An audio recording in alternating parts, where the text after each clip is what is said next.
Y ponemos el foco en clave energética. Saludamos a Alberto Hernández Poza, es CEO y miembro de la Junta Ejecutiva de Energy Solar Tech. Alberto, muy buenas tardes. Gracias por acompañarnos estos minutos en Negocios Televisión. Hola, muy buenas tardes y muchas gracias a vosotros por invitarnos.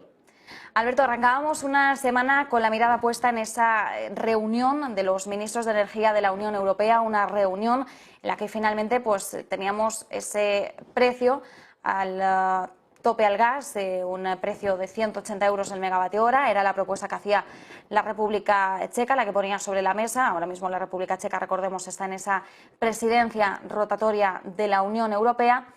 Importante tener en cuenta cuáles son los riesgos y los beneficios. Estamos a la espera de conocer más detalles por parte de los reguladores, la ESMA, la CER y también el Banco Central Europeo, que van a publicar un informe, un análisis exhaustivo sobre hasta qué punto el mecanismo no entraña más riesgos que beneficios. La medida de Europa, de todas formas, siembra dudas, lo hemos estado viendo, y además Alemania, que lideraba el no, en el último momento votaba a favor, sigue también con determinadas dudas. ¿Hasta qué punto consideráis vosotros que es un mecanismo viable? Bueno, nosotros consideramos que es un mecanismo viable y que además es un mecanismo positivo. Yo creo que el factor energía se ha convertido en un factor absolutamente crítico en los últimos 2 años, ¿no? Por razones obvias, y ha llevado a poner en jaque a la economía europea, incluso en cierta medida a la economía mundial, ¿no? Pero lo que afecta a la europea más aún, ¿no? En términos nacionales, es aún más importante, ¿no? Nuestras empresas, nuestra estructura de costes y nuestra capacidad productiva es más sensible que países más desarrollados de Europa, con una capacidad económica y productiva mayor, a estos términos de precio, y creo que poner un límite de precio al megavatio en unos entornos de los 180 a los 200, 290 euros es acertado, en el sentido de que por lo menos pone un límite máximo al coste energético en una situación que ya venía siendo difícil, y que puede ralentizar precisamente esa recuperación tan ansiada, y creo que va a ser positivo para el conjunto de la economía europea y en especial para la española. Seguimos con bastantes dudas respecto a cómo va a evolucionar la crisis energética, el impacto que pueda seguir teniendo sobre la economía del viejo continente. Vemos que, por supuesto, hay países que se están viendo más afectados, que además, en el caso español, pues solemos tener un invierno tradicionalmente algo más amable que otros países del viejo continente, simplemente por una cuestión geográfica, ¿no?, de dónde nos situamos nosotros. Pero sí que es cierto que a todo ello hay que tener en cuenta que hay países que han tenido una dependencia notoria sobre los suministros rusos, unos suministros con los que ahora no vamos a contar para llenar, por ejemplo, nuestros almacenes de gas para el invierno de 2023. Y hemos estado escuchando en las últimas semanas, bueno, y meses, podríamos decir, la misma canción, que no preocupa tanto el invierno de 2022, sino más bien los posteriores, 2023, 2024. ¿Cuál es la perspectiva que estáis barajando vosotros? ¿Cómo vamos a sobrevivir este invierno y hasta qué punto vamos a poder prepararnos con determinada fortaleza para el próximo invierno? Bueno, yo creo que vamos a seguir viviendo momentos de tensión en este invierno. La realidad es que el pool en el mes de diciembre está alrededor de los 250, 260 euros en el conjunto del tope al gas y de la energía propia del pool, con lo cual volvemos a disparar notablemente los precios en este mes de diciembre. En la medida en que tengamos situaciones adversas desde el punto de vista climático, como nos ha ocurrido precisamente este mes, con muy poca producción fotovoltaica, con unas intensas lluvias y además que se une a un frío significativo en Europa, pues volveremos a tener momentos de tensión. Igual no los momentos de tensión que tuvimos o vivimos en el mes de julio o en el mes de agosto, que llegamos probablemente al máximo de tensión en términos de precio y de la situación y la incertidumbre, pero creo que nos seguirán llegando momentos de tensión en los próximos meses en situaciones coyunturales, ¿no? De cara a los siguientes ejercicios, nosotros barajamos y pensamos en que la normalización del mercado le va a llevar más tiempo, ¿no? Estamos ante lo que nosotros creemos una situación más estructural que coyuntural en términos del modelo energético del continente europeo. Esa dependencia rusa va a seguir existiendo, nos va a llevar un tiempo limitar la misma y también desarrollar otras fuentes de energía, porque son inversiones cuyo desarrollo y evolución lleva un tiempo significativo. Con lo cual creemos y pensamos que los próximos al menos 2 ejercicios vamos a tener tensiones de precios, ¿no? Y también nuestra nuestra visión es que muy probablemente los precios que teníamos antes de la pandemia, ¿no?, donde rozábamos los 40 a los 45 euros mega, va a ser difícil volver a verlos en un futuro próximo, ¿no? Creemos que la economía y el conjunto de los países nos tenemos que acostumbrar a pagar más por la energía, porque la electrificación de la economía es una realidad, la transformación del modelo de producción energética es algo que todavía está en desarrollo y mientras no se termine o no se culmine, creemos que existirán tensiones de precio y que pagaremos precios probablemente no tan altos como los que hemos tenido que pagar o estamos pagando ahora en diciembre o tuvimos que pagar en julio y en agosto, pero definitivamente no creemos que vuelvan los precios que teníamos antes de la pandemia.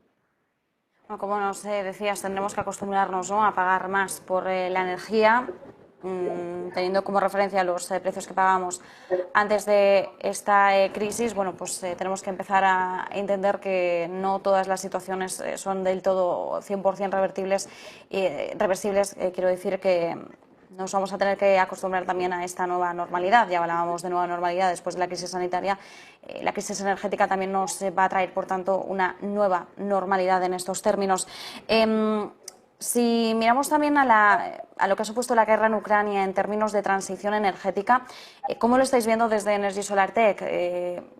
¿Consideráis que la guerra ha puesto más trabas a esa transición energética de la que hablábamos tanto en la COP26 del año pasado? Claro, luego no imaginábamos que apenas unos meses después tendríamos un shock bélico que iba a traer consigo pues, un shock energético como el que hemos afrontado este año. Pero ¿en qué punto situáis ese impacto de la guerra en Ucrania sobre esa transición?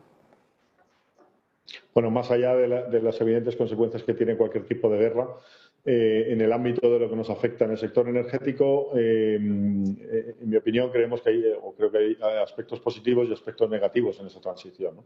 Una parte es que la ha acelerado, evidentemente, ¿no? Nos ha puesto en conciencia de una forma muchísimo más relevante el riesgo de nuestro modelo energético y, sobre todo, depender de aliados o países que en ciertos momentos pues, pueden resultar no ser los adecuados. Esa aceleración nos ha llevado a tener una transición que se estaba llevando de una forma bastante ordenada y adecuada y a un ritmo razonablemente bueno, a convertirlo en una transición que tiene que hacerse de una forma muy abrupta, ¿no?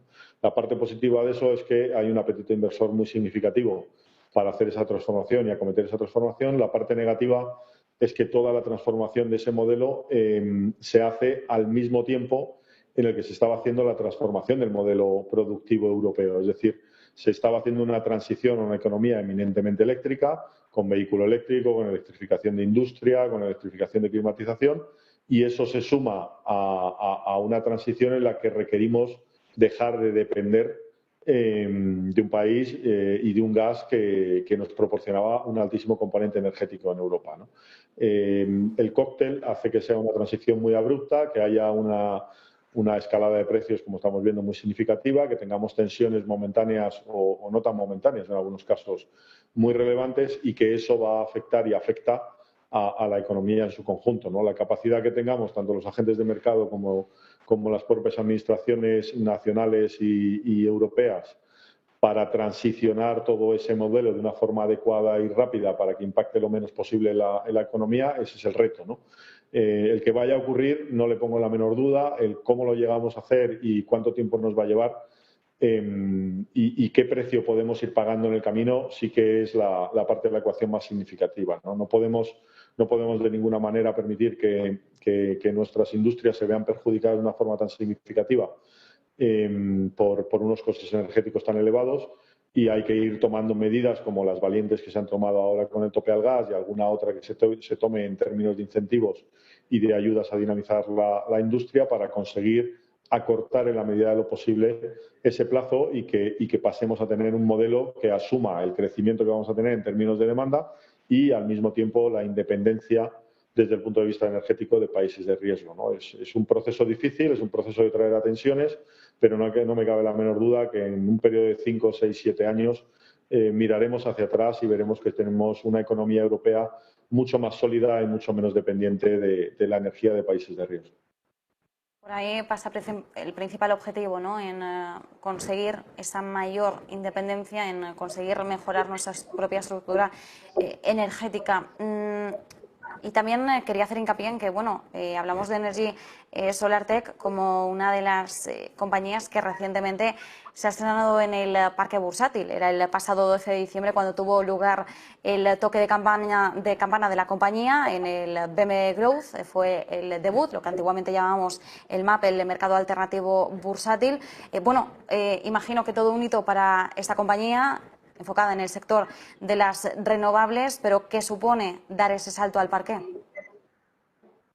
Bueno, supone, por supuesto, llegar a cumplir un hito y una promesa que habíamos hecho a nuestros accionistas prácticamente desde el inicio de la creación del proyecto, pero para nosotros es un hito más, ¿no? La realidad es que una de las formas en las que nosotros tenemos la lectura de salir al mercado no es más que alcanzar un campamento base, tener la capacidad otra vez de tener un punto donde reorganizarnos, donde reestructurarnos, donde reforzarnos y prepararnos un poco para la siguiente escalada, que sin duda va a ser más dura y que va a requerir más sacrificio, ¿no? Desde el punto de vista de que nos aporta como compañía, pues una barbaridad de elementos, ¿no? Desde demostrar la capacidad y la gestión y el posicionamiento en excelencia de gestión de la compañía y, sobre todo, la capacidad de llegar en un periodo tan corto de tiempo como son 3 años de fundar la compañía a estar cotizando en mercado, la posibilidad obvia de acceder a fuentes de financiación de mayor nivel y de mayor cuantía, ¿no? Con colocaciones de capital que puedan ser más significativas y que nos ayuden a crecer, y adicionalmente pues toda la visibilidad que supone el alcanzar hitos de esta relevancia, donde esa visibilidad pues nos trae más tracción comercial, un mayor respeto dentro de la industria y, sobre todo, la capacidad de poder acometer planes de crecimiento más ambiciosos como teníamos previsto. Es un hito agradable. Además, el valor está cogiendo muy buena aceptación en el mercado. Hemos llegado incluso a multiplicar por 3 desde la salida, y ahora están moderándose en prácticamente un múltiplo de 2 veces desde la salida al mercado, que desde luego es un logro enorme para nosotros en cuanto a la aceptación y en cuanto a haber llegado a este campamento base, ¿no?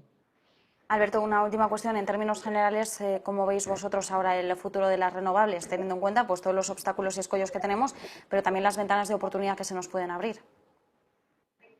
Bueno, aquí tenemos que trabajar muy significativamente en lo que es facilitar todos los procesos, ¿no? Hay que facilitar los procesos administrativos, hay que, sobre todo, facilitar todo aquello que está relacionado con los agentes que nos permiten el acceso al mercado, que viene a ser la parte de distribución y las empresas de distribución, que facilitemos y agilicemos todos los procesos para que esa transición se haga de una forma más rápida y también más ordenada y más justa y balanceada para todos los agentes del sector. Y, adicionalmente, desde el punto de vista de futuro, creo firmemente que las renovables son el futuro del modelo energético europeo, ¿no? Que van a venir otras tecnologías, no nos cabe la menor duda, que el hidrógeno ya es una realidad, donde empezamos a ver situaciones o componentes donde los economics del hidrógeno empiezan a funcionar, y que no me cabe la menor duda que las evoluciones tecnológicas que haya en los próximos años también la consideraremos como un elemento fundamental en nuestro modelo energético. Pero es evidente que el crecimiento de todas las energías renovables, que casi podemos llamar hasta tradicionales ahora, ¿no?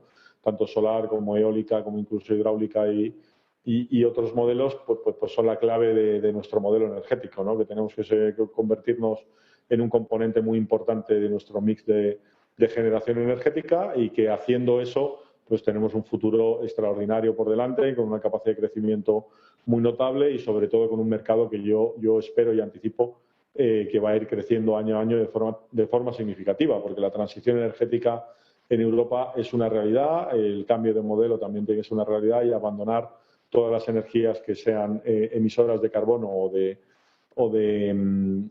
elementos que puedan dañar al medio ambiente es una responsabilidad de todos, ¿no? De todos los entes, tanto las administraciones públicas como los propios agentes del sector energético, como en especial también los ciudadanos y las empresas, que tienen que abogar por el consumo de energías cada vez más limpias, para asegurar que la herencia que dejamos de nuestro planeta es la adecuada y la que esperan de verdad nuestros hijos.